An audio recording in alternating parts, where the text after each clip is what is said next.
Tayo mga nanay, kailangan maraming alam, maraming skills sa buhay. Kailangan natin matutunan ang iba't ibang skills para mai-apply natin sa sariling pamamahay sa ating buhay. Sa naalala ko lang, sabi ng nanay ko, maliit pa lang ako nun.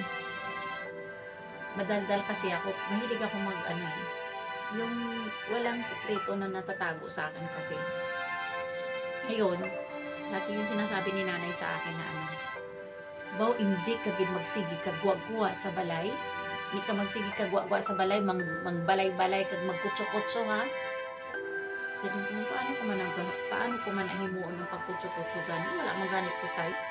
Pero sa ako nang wala ko gasabat sa ako nanay, kay madapalan gid ka. Baw, siling pa na ni nanay, andaman mo lang kung magkutso-kutso ka. Musiong ko ginang inunita, madapalan talig ka.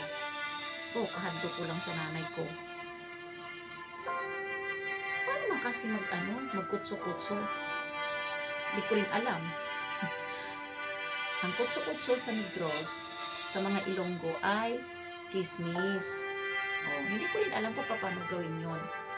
Pero syempre ngayon, matanda na, alam ko na kung ano yung kutso-kutso. So syempre, pag kutso-kutso, chismis, walang katotohanan. Hindi yan napapatunayan ang chismis na yan. Hindi siya, kung yan ay totoo, hindi siya chismis kasi totoo nga eh.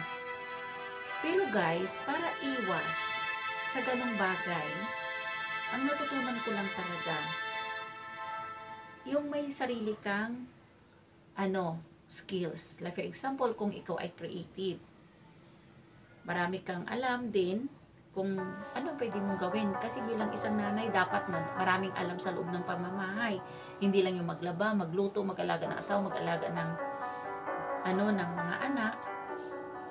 Hindi lang yon. Kailangan marami tayong alam. Hindi lang yung pagrarakit, hindi lang yung paghahanap buhay, paghahanap ng pera. Kailangan marami talaga tayong alam. Kasi kung wala tayong alam,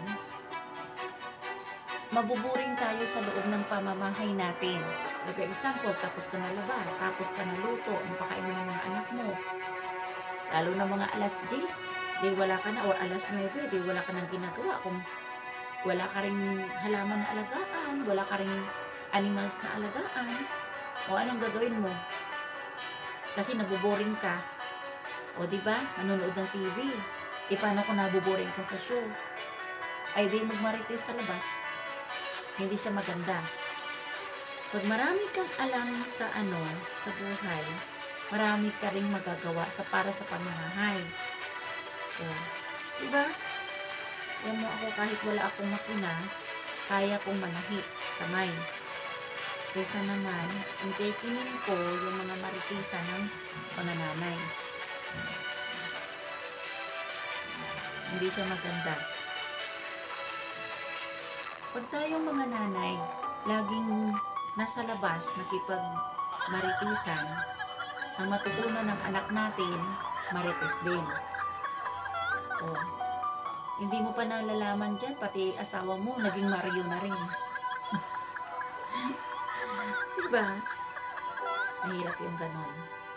Kaya kailangan talaga matutunan natin ang mga bagay-bagay para alam natin kung paano natin gagawin. Dahil sa free time mo, sobrang mong daming oras na free kasi wala kang naisip na gagawin dahil ayaw mong gawin. Dahil hindi yan skills mo, na kagaya sa ibang mga babae na nagtatahi, nag-iimbento ng mga luto, diba? Pero kung ang gusto mo lang gawin ay mag-imbento ng istorya, mga pitbahay, nakaupo sa labas, nakipagmaritisan, anak mo naging marites na rin, balang araw, pati apo mo naging marites na rin, naku po, Wala na kayong alam na pangalan, may papangalan sa pamilya nyo kundi Martes. Yan yung pinakamasaklap. Pero kung mayroon tayong talent, mayroon tayong skills, lahat tayo mayroong inasay, lahat tayo ay binigyan ni Lord ng talent. Iba-iba nga lang. Baka nga, yun ang talent mo ay pagmamarites, edi good luck sa'yo. Pero kung yung talent mo ay, ang nakinabang dito ay pamilya mo, aani ka rin ng magandang sa mga anak mo. Kasi kung kung ang gusto mo kung ang gusto mo na lalaki ang mga anak mo na hindi matutunan yung mga hindi magaganda sa labas, ikaw dapat na nanay ang mangunguna dyan. Diba? Aba guys, baka naman ikaw na klaseng ina, hindi mo pa napakain ang mga anak mo, nandun ka na sa labas, nakipagmaritisan na.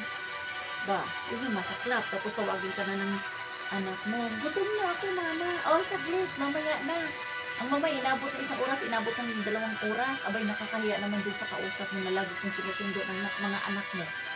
Kasi nagugutom, hindi ka nag-ready ng pagkain, di inuna mo yung marites. At ang masaklap yung tinulog mo na pajama, yung tinulog mo pang gabi, hindi mo pa nabihisan yan, hindi mo pa napalitan, hindi ka pa nakaligo, lumabas ka na dyan sa labas ng bahay mo, nagwalis, nakita na si kumare, si kapitbahay, nakipagchismisa na, ay di wala na, limot na talaga ang mga anak. Hindi naman bawal makipag-fellowship sa ibang tao, sa kapwa mo sa kapwa nanay. Pero dapat ilagay natin sa lugar din. Kasi kung yan ang ika-career natin, ang pagmamarites sa ibang tao, away ang makukuha mo. Rearrange ng furnitures or mag-painting, basta kung ano na pwede kong gawin, pwede yan. Matutuwa ka pa kasi may nagawa ka na kalugod-lugod sa Panginoon at sa pamilya mo.